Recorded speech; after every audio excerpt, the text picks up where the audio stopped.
National Master, Candidate Master, FIDE Master, International Master, and Grandmaster. These are the open titles that I beat all in the past 169 days. I'm not even kidding. From August 1st to January 16th is 169 days. I didn't even make this up. Today, I'm gonna show you how I beat each of these very strong players in a classical chess setting. So each of these games were played in a FIDE-rated classical chess tournament.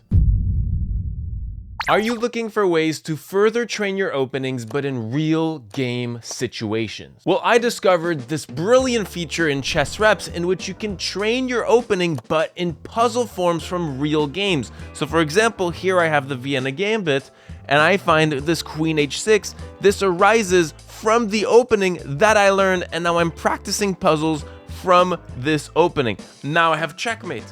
This is a common open F file from the Vienna game. Another checkmate here. These are from puzzles from the opening.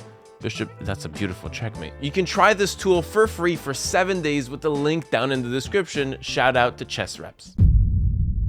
National Master. I played the strong National Master Jesse Wren back in August in the Washington International Chess Tournament. So my opponent played 1e4. And here I decided to surprise him because Jesse has been a d4 player his entire life, and he surprised me with 1e4 to get me off my game. But I do a reverse surprise, and I go 1c6, the Caro-Kann. The Caro-Kann defense, one of my favorite openings in chess.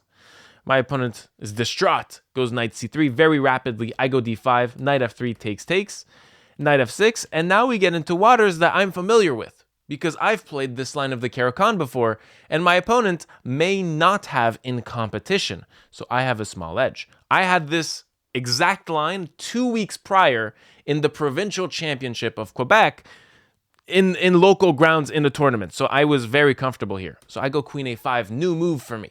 My opponent doesn't know what this is. Queen a5, what does this do? The normal move is queen d5, opting to trade queens in a relatively equal endgame. But queen a5 has its own perks. I'm not offering a queen trade, and instead I'm trying to go bishop f5, levied by this queen on a5. This bishop develops e6, bishop e7, castles, everything's fine.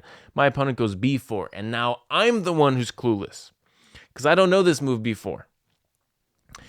And do I have to go queen d5, queen f5? Do I have to go back? I don't know. Surely going back is wrong, because then my opponent has a free move. And I played queen f5, which was also wrong. What you have to play here is queen d5, and this is a better version of just playing queen d5 immediately, because this pawn is misplaced on b4 after the queens trade off, because you will win a time when you move this pawn and the bishop attacks the pawn. So very detail-oriented, right? Well, I play queen f5, trying to trade queens. He doesn't trade queens. He keeps my queen badly placed. And so now we develop. My queen is looking ridiculous. Because it's looking ridiculous, I have to take this pawn to get material so that I want an endgame. I want the long-term reapings of having this pawn up. And so my opponent teases my queen. My queen has to move, queen f4. And now I just try to trade pieces off because I have a pawn up. I'm trying to trade pieces off. My opponent has beautiful piece activity, beautiful development, and has the advantage even though he is a pawn down. And so bishop c4, he doesn't want any trades. He's declining all my trades. And now I just insist, bishop e6. If my opponent takes here, I take back with the knight, and I'm very happy. So my opponent says, you can take my bishop, but it's going to cost you. And I say, fine. Bishop takes bishop, queen takes, and now this is threatened, but I have pawn e6, the only move that keeps the advantage that is now mine in this position. I'm blocking this queen takes f7 threat, and my opponent went castles here, and here I go bishop e7, developing, and I'm trying to castle as soon as possible. I have a small trick here. If bishop takes rook g8, some bishop h6, rook g6, and everything is on lair. And my opponent plays queen g4, defends this knight, and also prepares bishop takes pawn. And I don't want to castle on this, so I'm trying to trade bishops. I instead want to castle long now. Queen here, threatening this pawn, and this is the magic sauce. I just play queen c7, which is a big bad move. This is a big oversight because my opponent has bishop takes bishop, pawn takes bishop, knight takes pawn, which I missed, queen takes, and now this queen is open on this knight and just queen takes, and white has regained the pawn, and my king is naked in the center. Not a good look. So my opponent goes rook e1, and I trade bishops here. I'm super happy, and I go g6, expulse the queen from h5. The queen goes back to f3, and here I look like I have a clean pawn up, and my opponent has double isolated pawns. I go queen e7, solidifying everything here, defending my knight, that's defending my pawn, that's defending my pawn, that's my queen, my king's defending everything. This is very complicated. Queen f4, and now I play h6. Not the best move. I should have castled long. But my opponent takes here, and he's bluffing, as you can see on the board and the evaluation bar to your left.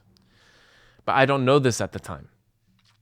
And I kind of have a spidey sense that this doesn't look great. And I try to look at my opponent's next move. So if queen takes, what's the idea here? You just sacrifice the knight. The idea is that my opponent has queen e5, forking these two pieces. And so I was like, damn, I'm going to have to take the hit. And here on my opponent's turn, he takes too long to play this very obvious move, in my opinion, which would have led to a win. But he actually thinks, which tells me he's thinking between these two moves, which tells me he's not entirely happy with what he sees. And this is where I see it, is that on whatever move he plays, he ends up going queen d4.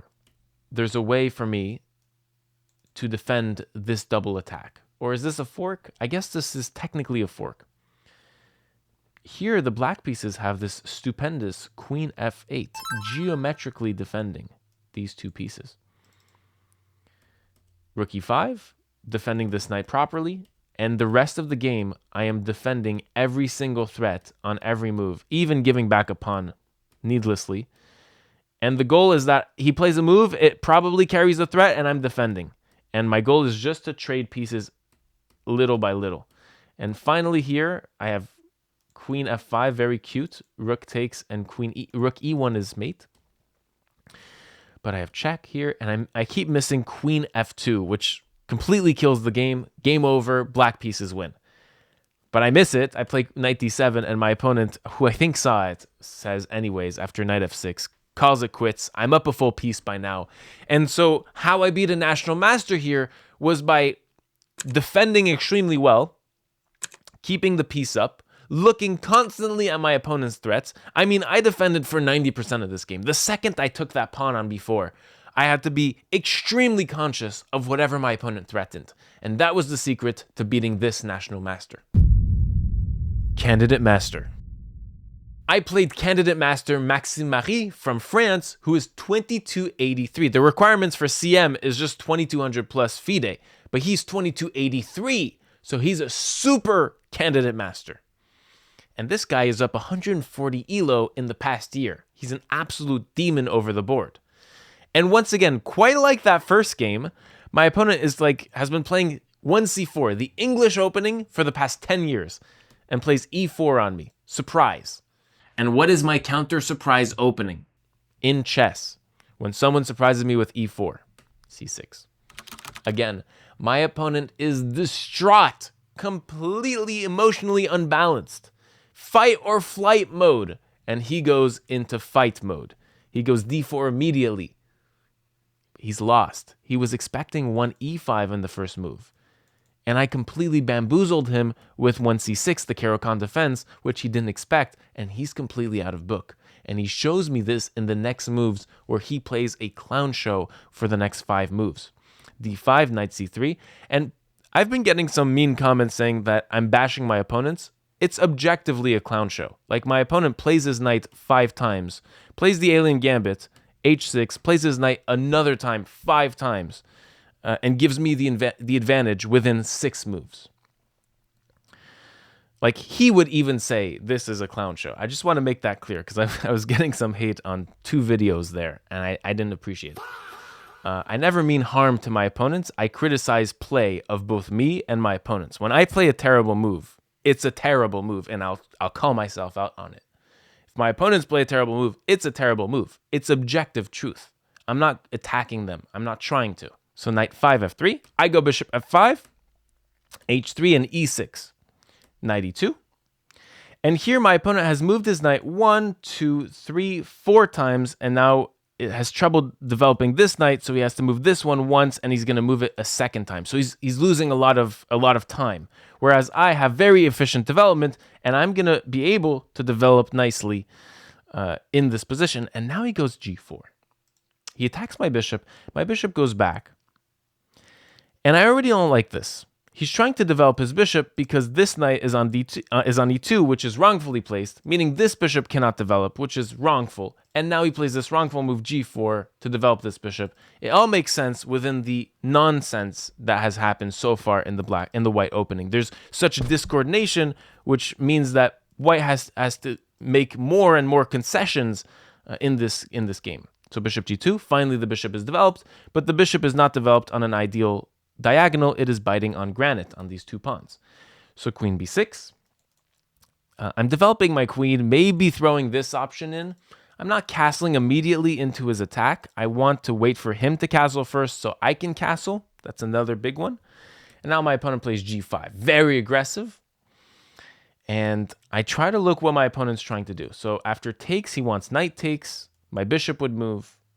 And then he goes knight f4. And then he's trying to win my bishop. So I go, okay, I'm going to take first. If I go here, he goes knight here, and then I could go back here. That is an option, but I tried to go bishop g6 first, and on knight here, now bishop g5. And so the knights can't pursue my bishop anymore. They're attacking my bishop, but my bishop stays on f5. And my bishop is fantastic. So I'm super happy in this position. My opponent plays a king move. He's trying to attack my king along this file, which is pretty much open. And so now I go for gold. I open up the position with e5. I trade here, which is not that good. I should keep the tension here and just bring in my pieces, but instead I trade first and I go rook a d8. And after knight g3, I have to make a game time decision. After h4, sorry, I have to make a game time decision as to how I meet h5.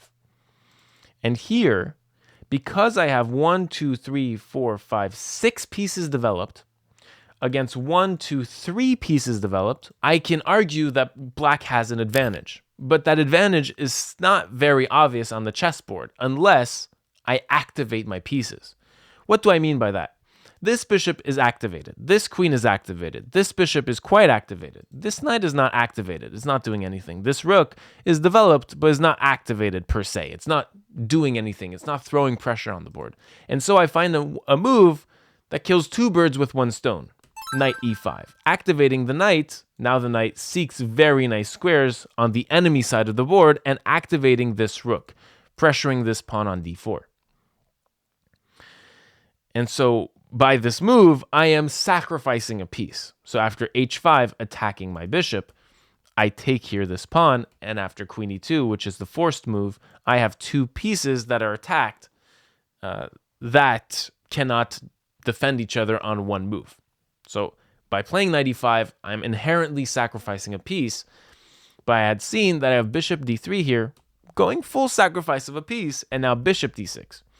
And so what's my compensation for this piece lost? Well, I won a pawn, and I have massive piece activity, which is only emphasized by adding my final piece into the game. So that now I have 1, 2, 3, 4, 5, 6 pieces overthrowing the government that has 4 pieces undeveloped. And my opponent plays bishop e3. Here I have a winning blow, which I missed. It's very hard to find, in my opinion. Bishop takes g3.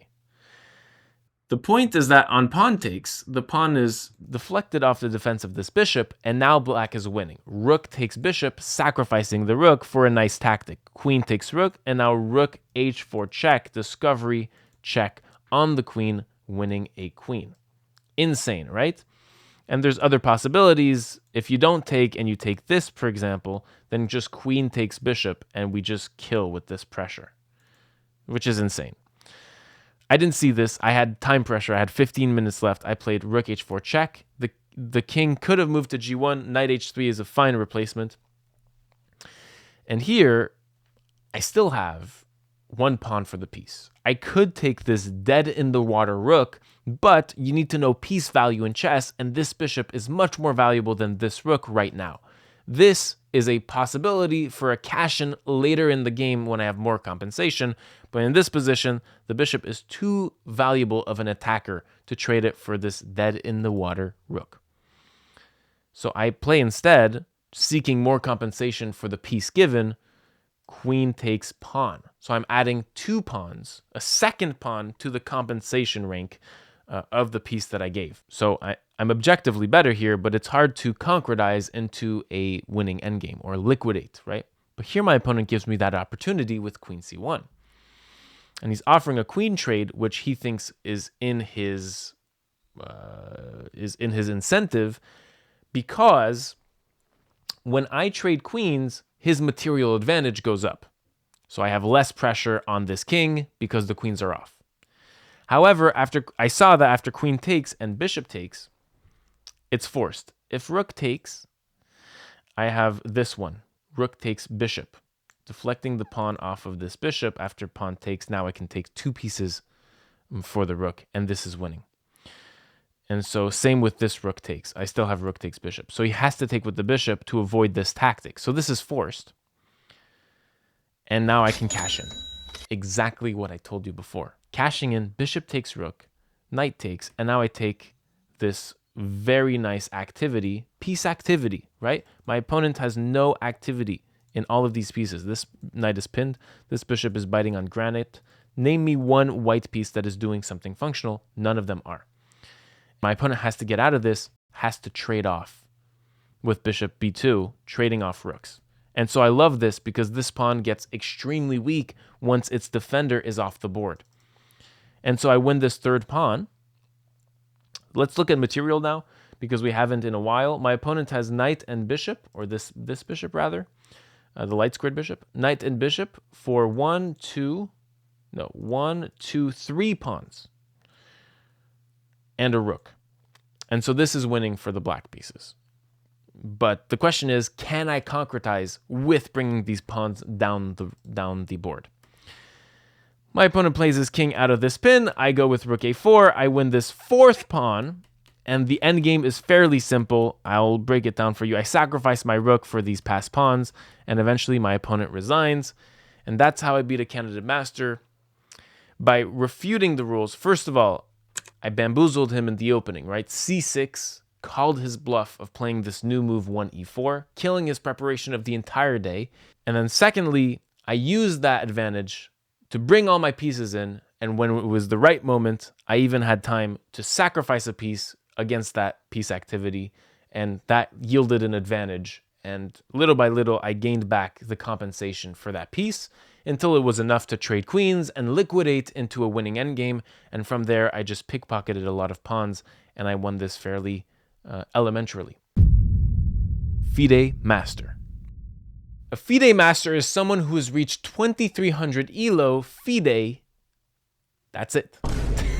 I played this FIDE Master Kusha Jafarian in Canada in the Royal City Masters that began August 1st, 2025. This is the start date of our 169 days.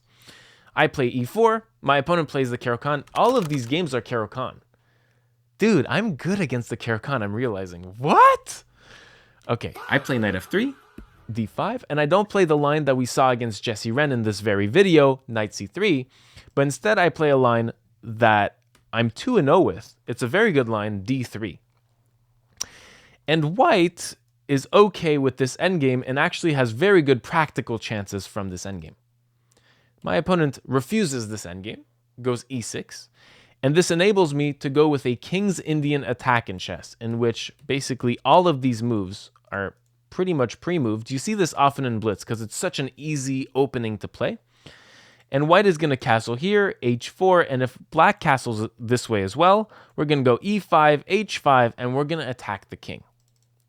So my opponent plays bishop a6. He's trying to take here. And force takes, queen takes, I think.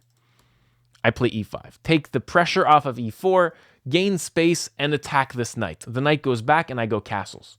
This is exactly what I want as the white pieces. I have space playing up, and I have a potential to attack my opponent and make this game sharp. Queen c7, putting some pressure here and developing the queen. Rook e1, and now c5, and I break this bishop's heart with the move pawn to c4. Actually, I've not reviewed this game yet. Let's put this on game review. Blocking this bishop out of the board and preventing some c4 themselves. So my opponent plays bishop back. He wants to open it back on this and then trade off my good fianchetto g2 bishop. I go h4, very typical for this structure and the King's Indian attack. In general, to play h4, sometimes even h5 and h6. My opponent plays h6. Okay. He hasn't castled here, so h6 might not be a useful move in the long term, but it is taking a crucial g5 square. h5, now that might be a mistake because I'll get some knight g5 in the future. a3, a5, so I try to play b4, but my opponent blocks it. And now I go with this very interesting move, knight b1. Why are you undeveloping your knight sack? Good question. Here I want to play knight c3 and take up this newly minted outpost square for my knight on b5. Because my opponent played pawn to a5, and as Victor Korchnoi said, pawns cannot move backwards. So in other words, you can't go back to a6 to take up this b5 square. So my opponent plays d4 here. Very nice move. He's preventing me from going knight c3 and knight b5, but as Bobby Fischer said, by playing a pawn, you need to give squares to take squares. And so my opponent takes squares with this move, but gives a square on e4. And I'm very happy to play h5 now, bishop f4, and now knight back to d2 to gain back this square on e4. Knight a5, I go knight e4, and suddenly my knight has a very nice outpost on e4. So it's basically e4 or b5. You make the choice, and my opponent made the choice by playing d4 and giving me e4. Bishop c6. And here I'm lacking a little bit of a plan, I'm not going to lie. I didn't know what to play here. Maybe put some pressure here with g4, g5. Maybe put some pressure on e6. I didn't really know. Maybe I'm threatening knight d6, takes, and I want to go bishop takes here. But it's all a fairy tale a little bit. My opponent plays queen b7. Knight f d2. I'm solidifying the presence of my knight. And here my opponent castles. And this is a very, very important, even critical moment in this chess game, because my opponent has decided where he places the king on the board. This also means that I might be susceptible to an attack by the black pieces on my king side, because now the kings are castled opposite sides. And the king being on c8, if I can open up this queen side, will be very weak. And that's what I aim to do. I have a shift in plans from this move castles long, and you can see that in my very next move, rook a b1. Rook a b1, and I'm trying to go b4. And after takes, knight takes, I would already be opening up on the b file. So my opponent goes rook g8, and here I go b4 immediately. There's no way I'm passing up this opportunity. Takes, no takes. Why didn't I take here? Oh yeah, I realized that on takes, and he can trade queens. So I just solidify this. I can take this anytime. He goes f5. Bishop a4, what do I have? Oh, knight d6 is winning the queen. Right. So he plays f5. I take en passant, and now I play bishop d6, which is a very nice move. I've forgotten this plan. It's a very long-term plan, or not very, but I have some winning things before. I can't let e5 in, you know? So I have to play bishop d6, attack this bishop. The bishop cannot take because of the royal fork that wins the game. So my opponent plays knight f8, defending the bishop with the queen. And I can trade here and take on b3 and crack open the queen side. I'm already threatening like takes, and like queen b2. And look how good it looks for the white pieces.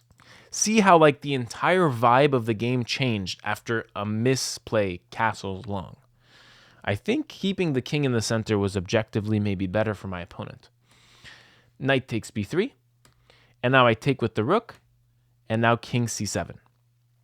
So I was threatening this pawn, but now I have a target. b6 is a massive target that I aim to exploit with a lot of pressure. So I play queen d2. I'm trying to go queen f4 here. I'm threatening to win a pawn based on the fact this king is weak and there's a massive, massive weakness. And there are other weaknesses in the position, like this pawn. But I'm not trying to win this pawn on h6. It doesn't do much for me.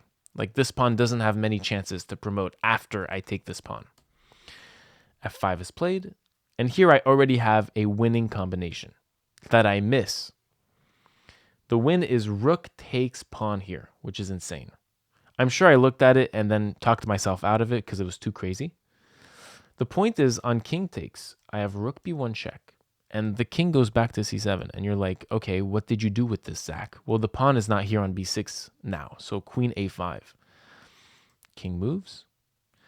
And knight takes. And probably here I saw. And no, I would have seen bishop takes. Takes and 2 pawns and a bishop for a rook. And this wins. Oh, this wins so cleanly, actually. No, this is completely over. What a beautiful combination. I missed this, huh? Wow. Maybe because I was focused on my knight. But takes? What happens here? Queen a5. Wow. Now that is beautiful. And I'm threatening like some rook takes, bishop takes, or some rook b7, king takes, rook b1, king here. It's like combinations out of the wazoo for the white pieces. But here I set my looks on queen f4 check. That is a very safe way to win. The king moving here would be a big no-no because now I have rook eb1 and this is crushing. Like sacrificing my knight, but I'll take here and I'll win back the bishop and it's over. So my opponent's pretty much forced to play e5. That was the consensus. Giving up this pawn, and now I'm a full pawn up. Okay, I have another insane combination here. Knight takes c5 is crazy. Basically, if pawn takes rook takes here, king d6 I might have seen and talked myself out of it. There's rook f7, which is literally nuts. Sacrificing this knight 2 ways.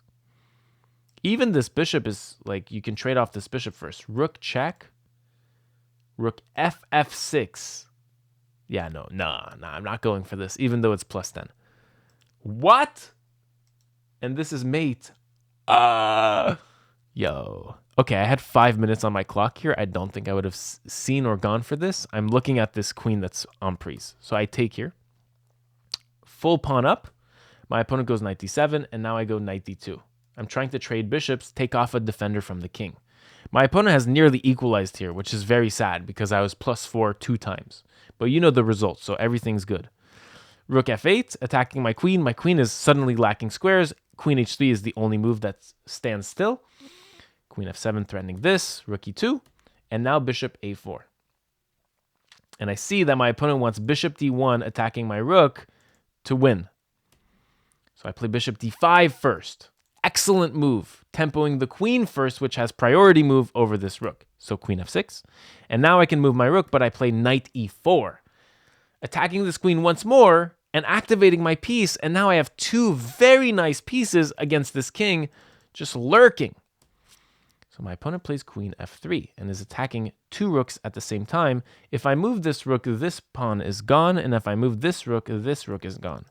But I move this rook and I give this pawn because I find that after taking the exchange and rook takes, I have 1 move that wins the game for the white pieces. If I play any other move, the queen will take here, and these pawns will rush down the board. And that move is queen e6, a winning blow. I'm threatening this rook, and when he refuses to defend his rook because of some tricks, so queen takes, bishop takes, he's threatening mate. It gets very dangerous and murky. I have to sack back the rook. Instead, I say to myself, this is the Lasker rule. If you see a good move, look for a better one. Emanuel Lasker, 2nd world chess champion and longest standing world champion in history, 27 years or 26 years and 337 days, said this. And it's a very famous quote. And I looked at this and I was like, let's take time. I had like 20 minutes on the clock. And I play queen d3 here. 6, sorry. Check. And because it's a very, very intuitive thing to look at, because it's a forcing move. The king can't go here necessarily. I take this with check, and that's over. So he has to go here. And then from here, I saw the combination. Queen takes d7. I sacrifice my queen, and my opponent resigns on this move, because he sees that after bishop takes, I have knight takes c5, the crushing blow because of this pin, king c7, and knight takes queen. I have mastered the pin. Throughout these 3 games, the pin comes up very, very often. It's insane. And here I'd be just up a full rook, and so in that position, my opponent resigned, and I beat a FIDE Master. I could only play 3 rounds that tournament because I had an event for FIDE. So that was a plus 15 game. Then I lost 2 games. Anyways, I think I made a plus 10 off of 3 games from that tournament. Zoomed out of there and was very happy. International Master.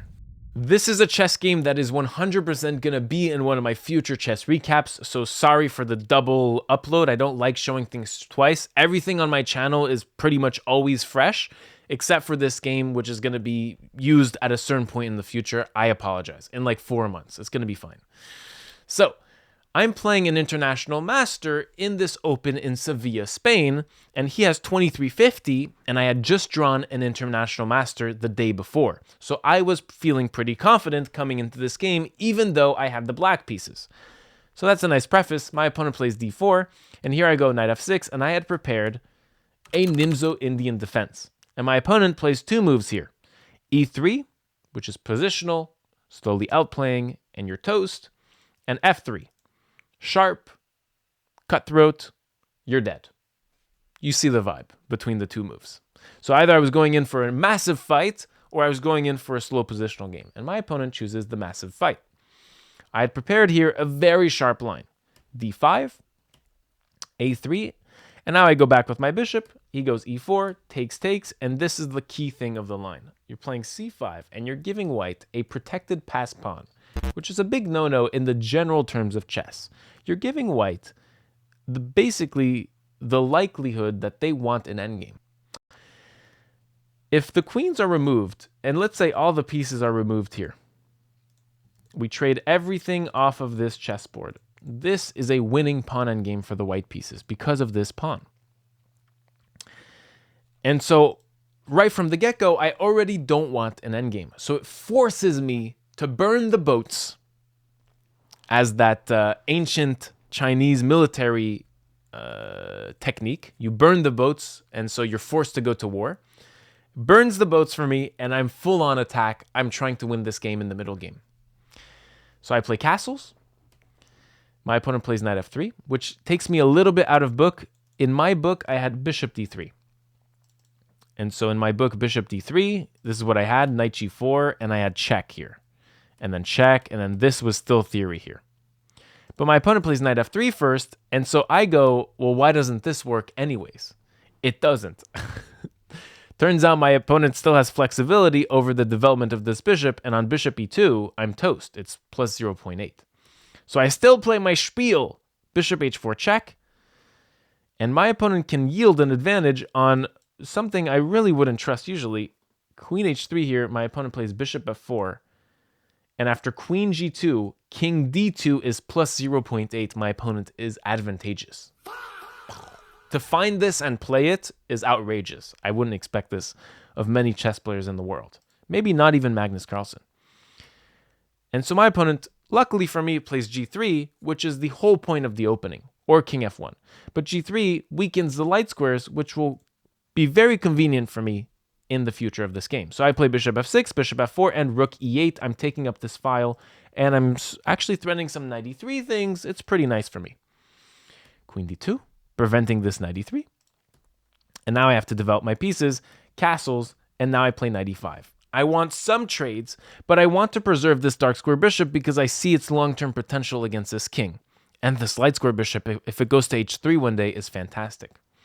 So knight takes, bishop takes, knight b5. And there's a thing in some of these openings. So you're a little worse, usually with black, and then you have to equalize, and then once you equalize, you can look for an advantage. And so here, it's the first time of the game that I feel like I've equalized. And I'm going to try to hold on to that equality as long as possible until I can start to breach for an advantage. I go a6, bishop takes my knight, and I go with pawn takes knight here, keeping this Mexican standoff. My opponent plays the best of the bishop takes or bishop reclines. He plays bishop takes bishop. And his idea is that on rook takes, he has queen f4. Attacking my rook, attacking f7. And I didn't like bishop takes here, even though it's the only move for equality. Because this bishop is very, very strong. And there's a rule in chess. Opposite colored bishops, usually one of the bishops is stronger than the other because it has attacking prospects. And I feel like practically this bishop is awesome against my terrible bishop, my terrible light square bishop. So that's why here I take with the rook and take in this queen f4. f6 to solidly defend both things at once. And now rook e1, and I trade here. If I take this, I feel like rook takes e1, takes, queen takes, and all of this is so weak. He's entering and is past pawn. It's completely over. So I wanted to take this bishop off the board first and have some protection here. Queen takes, queen d6, protecting against this queen check and then rook here probably. And now I see a win for my opponent. Oh, one of the worst feelings in chess. You see a win for your opponent on your opponent's turn, so you can't do anything. You're toast. And it's super forced, so I was like, this guy's going to find it. It's over. Takes, rook d1. Already my queen is very narrow for squares. I thought queen f7 is the best try because rook d7, threatening checkmate, is my opponent's next move. So I thought queen f7, rook d7, and then queen f6. White gets such good activity from this line of moves. I was like, it's impossible that white isn't winning here. And it so happens that it's plus 1.3. White has to find queen c4 check, king here, queen h4. But even if like queen f7, white is outplaying and might win this game. But my opponent shocks me, plays queen f5, which was the other viable option. And so I take here, queen check, king here, and we trade pawns. Okay. Here I go rook b8, queen c6, and now we trade, and we get into this rook endgame in which my opponent has a very, very nice passed pawn. Very scary pawn. Rook d1, he gets to defend it on time, and I have to find a way to regain it without giving too much of my material.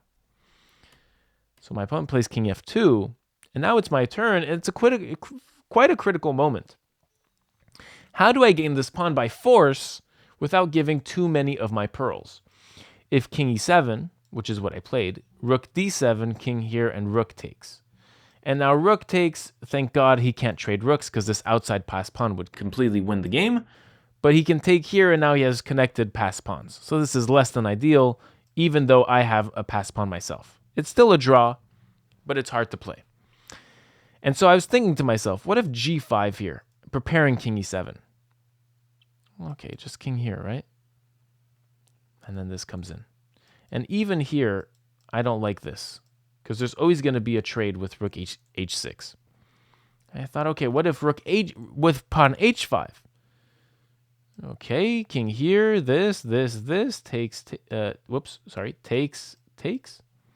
And now rook g6, there's still that trade. So I couldn't do any of these. And so I quit here in my thinking process. But I was so close to finding the easiest draw, which is moving one of the pawns, sure, to anticipate rook d7 check, but it's moving g6, and it's very beautiful to see this. King e3, now I have king e7, rook here, king e6, rook takes, I only trade one pair of pawns, and this pawn is here, and it's a 2v1. And this is an easy draw. We have equal pawns on the board. I have actually the pass pawn. I might even have chances here, which is crazy to say. Anyone has chances in that game. But I didn't find it, and I played king e7. And I give these two pawns for this one pawn. And so now I just have to create some counterplay, king d5. It looks like I'm down a pawn in a rook endgame. King e3. So I'm just attacking weaknesses. My opponent finds this rook d7, rook d2, which we all play this instantly. Rook b3 is my only move here to keep the tension. Based on the fact that on king e4, I have a very nice c3 takes, and then rook takes c3. And I had seen that on rook a2, this pawn, if it can get going, is winning for white. I have this life-saving rook c4, rook a4, keeping this pawn binded on a3, and now my pawns can roll down the board, and I believe this was a draw, which it is. So my opponent plays the only testing move, king e2, and here I find the only move that keeps me in the game, e4. So I'm just putting my pawns forward, rushing with my king in, a4, and here all I have to do is pawn to e3, rook c2, and king d5, and this is a draw. g4, king d4. It's still very hard to play this, but eventually c3 comes in, and I can get king e4. How is this a draw? And I get some counterplay like this, right? Insane. Wait, a5. c4 blocking the rook a4 check. Wow. a6. This is a draw? Wow, this is on time. a7, I take with check, and I win this rook, and I defend a8. Rook a5, only move for white, check, king d1, and then this is a draw by repetition. Still extreme. So this goes to prove how extremely hard this endgame is for both sides. So I play rook b4. I'm trying to chase this pawn, and this is a game-losing mistake. My opponent plays a5, which is the move I missed. I don't know why I missed this. I thought he would promote some counterplay on the queen side, and I would have time to come and defend. But a5, suddenly I can't play this rook here because of king e3, king here, and then rook c2. And now this becomes very tough to win here, or to draw. It becomes very tough to survive. It's over. So I have to keep my rook on b4. I go rook a4, king e3, king e5, and now rook c2, right? So that after takes, he takes and he wins this one, which is very important. So I go king d5 here. I defend everything. King f4. I'm slowly getting outplayed. My pawns are now not functioning. They're not rolling down the board. And here I play this very impulsive c3. On takes, I want to take and level the playing field and minimize his counterplay. He actually has takes, and rook c2, winning the game at once. Rook here, rook check.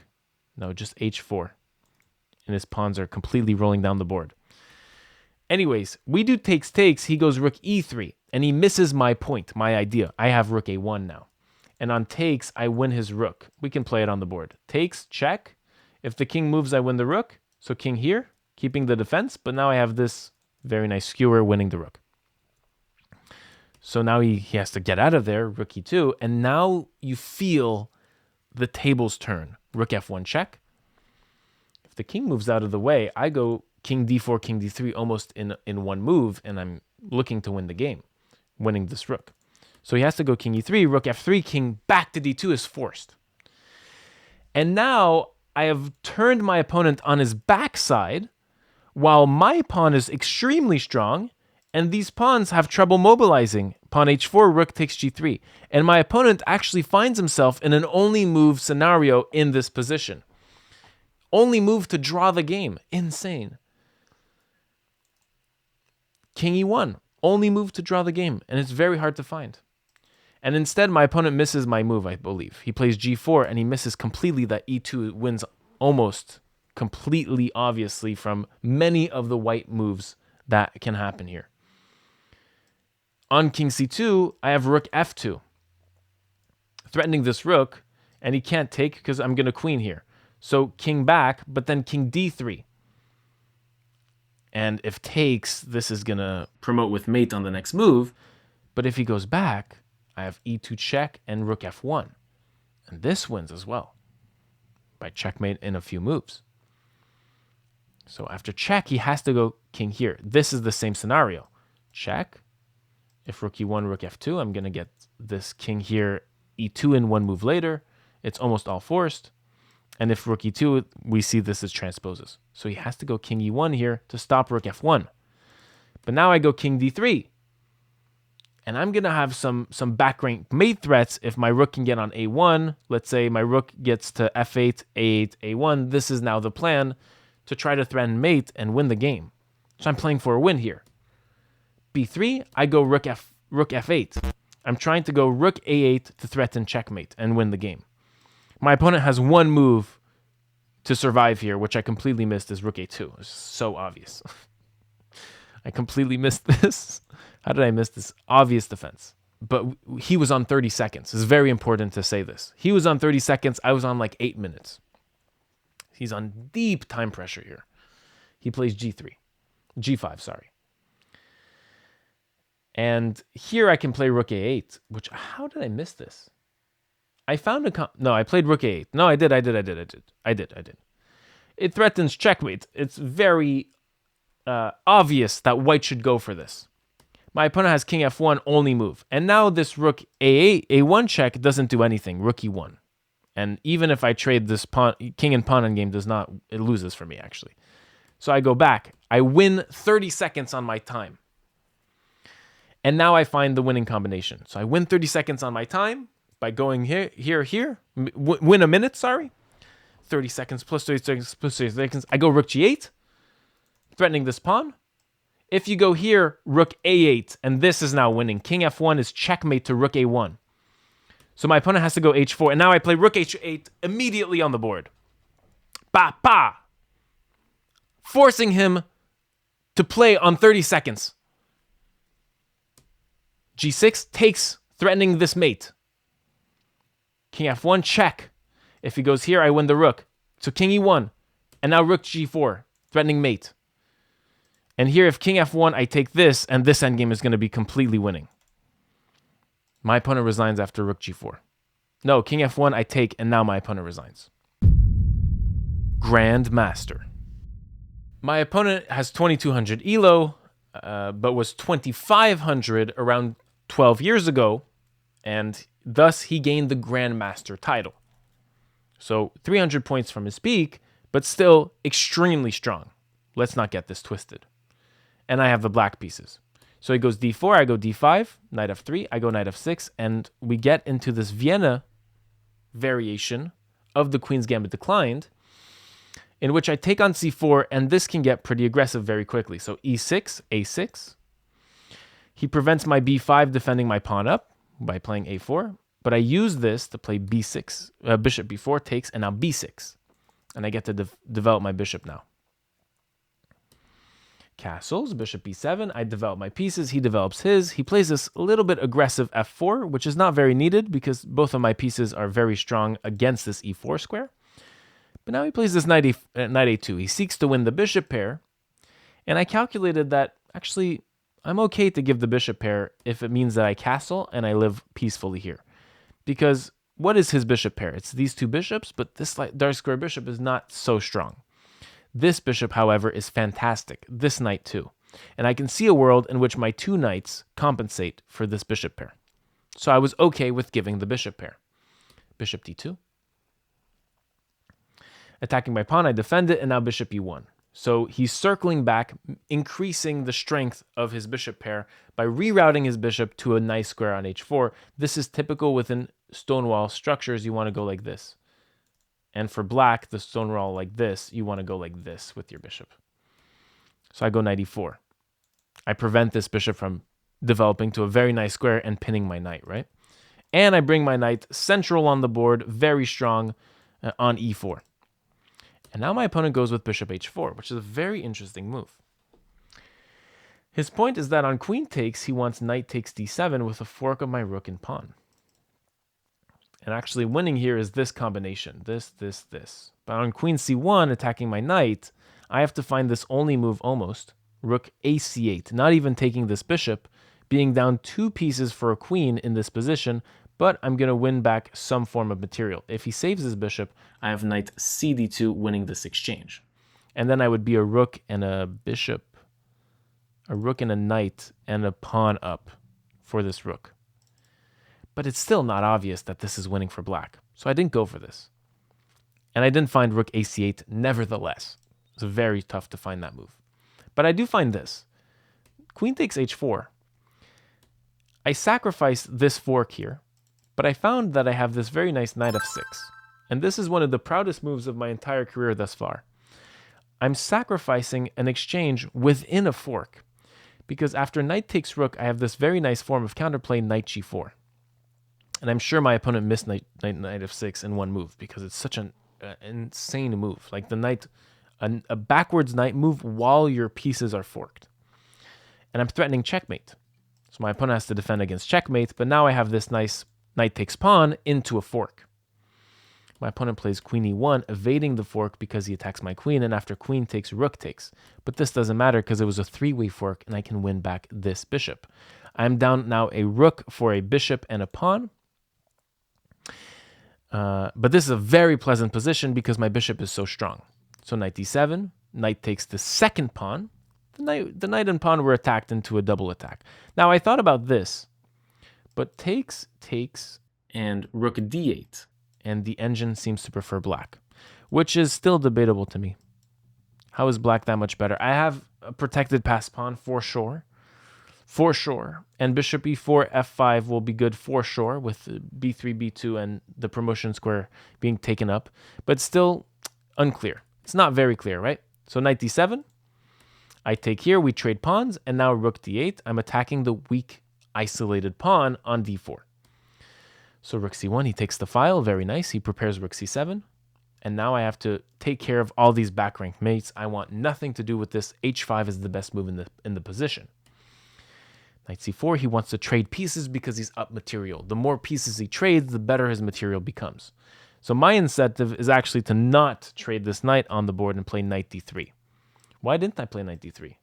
Rook f1 defending the pawn, bishop d5, knight takes, and rook c8. And black has a very pleasant position. But I saw something I was comfortable with. Knight takes, which is not good. This equalizes the game and gives my opponent a chance to breathe here. Rook takes and bishop e4. So I have our plan that we saw previously, right? b3, b2 would win the game for me. So my opponent has to defend against this, plays rook ac1, tries to trade off rooks so they can defend with the rook from the back side of my pawn. You always want to play against this pawn from the back. And so I evade this trade of rooks, so that after rook c8, trying to trade rooks, I have to keep material on the board. Because remember, I'm down material technically. So the more material that's off the board, the better chances he has at beating me. In fact, if I just play this, look at the eval bar. Plus 1.6 for the white pieces. So I go rook d6, evading this trade, and now he can't propose a trade anymore because these trades, they can be a way for white to try to win the game. But now that I'm clear of trade, the pressure here amounts on this d4 pawn. And now rook b8, stopping this b3, b2, which was pretty poisonous. I can take this pawn back, and now I have two pawns and a bishop for a rook. And this is enough compensation. This is an unclear compensation, I would say. Because it depends on my pawns. If my pawns become very strong, I could be very easily winning. However, if my pawns are weak and they fall off, my opponent can be winning here. So my opponent has to attack weaknesses and formulate some counterplay against me by creating a pass pawn of his own. So I play bishop d5. I'm trying to get some b3 rook takes here, and I'm also threatening this by discovery of this bishop move. So rook takes pawn, and now rook b5, attacking this pawn. I play b3. And my opponent cannot liquidate. So I was very, very cautious to make sure that all liquidation forms were winning for me. As to always keep my opponent on his toes. But now he plays a move that I completely missed, rook b4. I was looking too much at the liquidation variation. Rook b4 threatens to trade rooks, and remember, this is game over. Because also my opponent stops my pawn and has a pass pawn of their own, and so I have to go rook f5. But my rook is completely out of play now, and my opponent has an easy draw. a5, rook e5 to get back into play and stop this pawn, but my opponent has simply king f2, ridding my rook of all the possible squares to get back into the game. So rook f5, I'm again having to repeat moves, and this is kind of a forced draw. I'm kind of discouraged and kind of pissed off because I was winning this. Or I thought I was at the time. in the game, right? And I was like, another draw against a GM, because I had drawn 5 or 6 Grandmasters in classical / FIDE Blitz play in the past year, non-calendar year. So I was like, no, not another draw against a Grandmaster. But then he gives me a chance with King E3.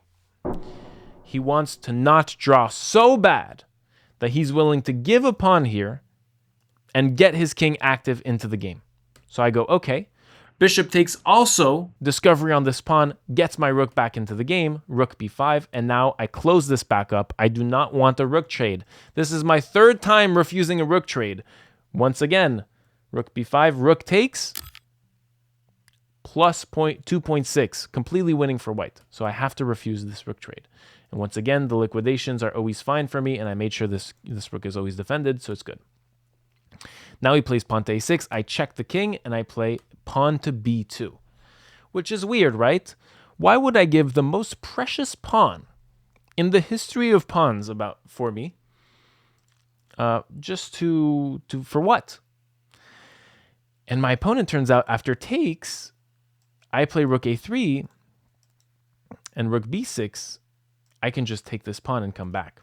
And now I would have 4 passed pawns on the queen side, and this bishop is now set in stone on d5 forever.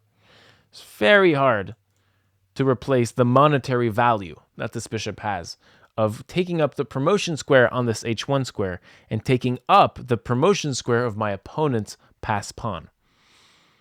And this was the game.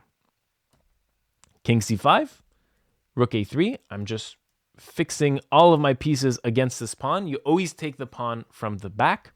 If my opponent could have played rook a2 here, I would have not greedily taken this h3 pawn, because rook a3 and then it's completely over. So I made sure that I could play rook a3 back and defend from the backside. And here I have 2 pieces defending a8, king b5, and now I have one mode: push your advantage. This is something I tell myself often when I play competitive chess tournaments and I am winning. Push your advantage. Push your advantage. Push your advantage.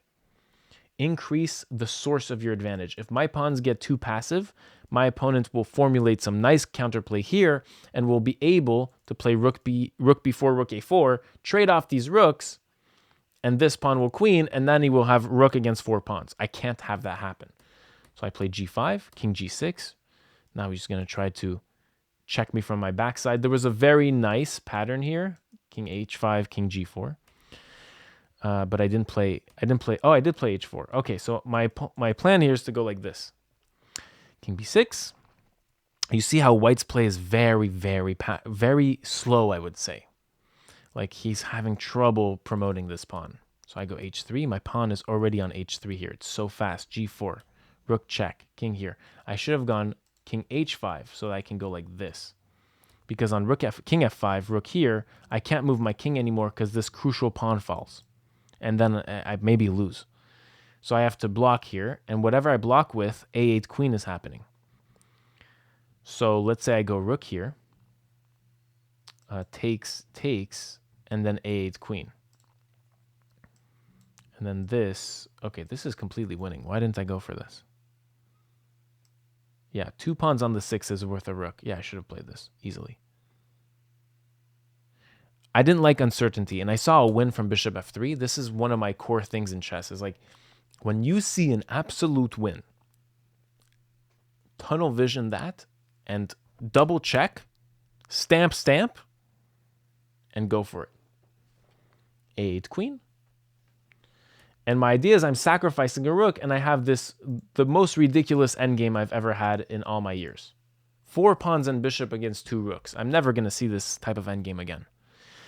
The point is, it's all about this king. If this king were on g3, this is equal or white is winning. If this king's on b6, my pawns are passed and very, very strong, hard to defend. Rooks are terrible at defending against passed pawns from the front side as the pawns are closing in, because pawns can defend each other and they're very hard to defend against. Helped by a bishop too, no less, taking up a promotion square. So I play my pawn up, I play e3, e2, h2, rook h8, and now I have h1 queen, finally promoting, winning in exchange. And the point is I liquidate into a winning pawn endgame versus rook. So rook takes. Here I have king e4, shouldering this king, preventing this king from getting back into the game, and I have king f3, king f2, e2 that basically can't be stopped. Rook g1, f5, rook e1, king e3. And eventually I'm going to win this rook, and then these two pawns are concretizing a win. So here he has to take this pawn. But now it's a very nice imbalance of material for me. It's bishop and two pawns for rook. So I play king f4, bishop f3, only move. And now f5. I'm shouldering this king properly. If this king was here, it's a draw.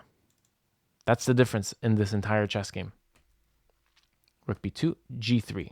Push your advantage. Force this rook down to the first rank with a pawn on g2. Rook c1, and now I go bishop e2, final move of the game. He cannot stop bishop f1 and queen. And if he goes rook g1, bishop f1 is a very common device in which his rook is completely saddled in.